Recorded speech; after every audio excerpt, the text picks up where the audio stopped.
Pemirsa, mantapkan kebijakan sistem peradilan pidana anak, Kementerian Pemberdayaan Perempuan dan Perlindungan Anak menggelar koordinasi dan sinkronisasi bersama lintas sektor di Sulawesi Utara.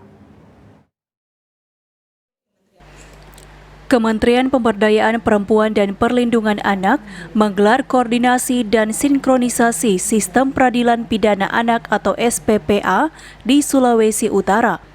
Asisten Deputi Perlindungan Khusus Anak dari Kekerasan Kementerian P3A, Ciput Eka Purwiyanti, menjelaskan ini adalah bagian tugas dari Kementerian P3A sesuai amanat untuk mengkoordinasikan lintas sektor dan lembaga terkait dalam rangka sinkronisasi rumusan kebijakan bagi anak yang berhadapan dengan hukum.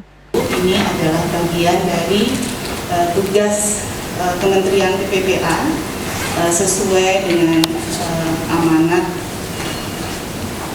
untuk dari SPPA untuk mengkoordinasikan lintas sektor dan lembaga terkait dalam rangka sinkronisasi perumusan kebijakan mengenai langkah pencegahan, penyelesaian administrasi perkara, rehabilitasi, dan reintegrasi sosial bagi anak yang berhadapan dengan hukum.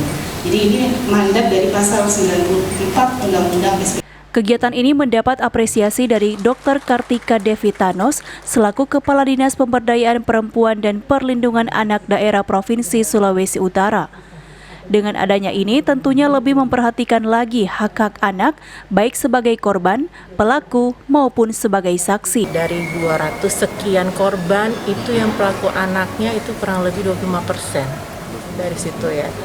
Nah itu memang kita harus punya trik khusus atau mempunyai perlakuan khusus untuk anak-anak yang sebagai pelaku yang berhadapan dengan hukum itu.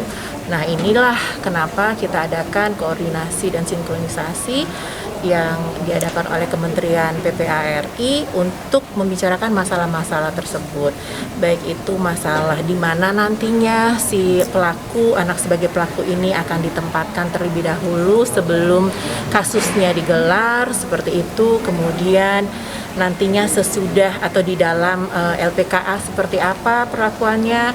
Kemudian setelah mereka menjalani hukumannya, kembali lagi ke masyarakat, kembali ke keluarga, itu juga seperti apa kita akan treatment mereka. Nah itu semuanya butuh bukan satu atau dua lembaga saja, tetapi butuh kerjasama dari berbagai pihak yang ada.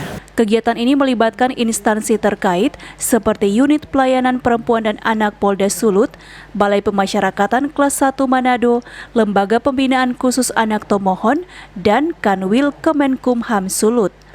Paul Bawole melaporkan untuk Kawanua TV.